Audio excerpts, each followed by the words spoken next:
The base of my top guide roller on my bifold door is loose, so I'm going to epoxy it in. At the same time, I'm going to replace the top guide roller, which I bought at Lowe's, pack of 2. Although, if yours is good, there's no reason to replace it. I'm using epoxy. I made 2 equal divisions of epoxy, and then I'm going to mix them together. I have my replacement pin, which I'm going to coat all around with epoxy.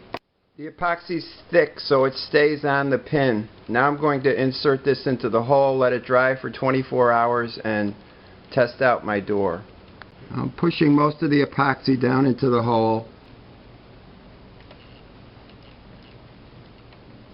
Now taking care not to get any epoxy on the pin or the pinhole, otherwise this thing won't pop up and down. And then I'm going to clean around the edges. Make sure it's straight in the hole.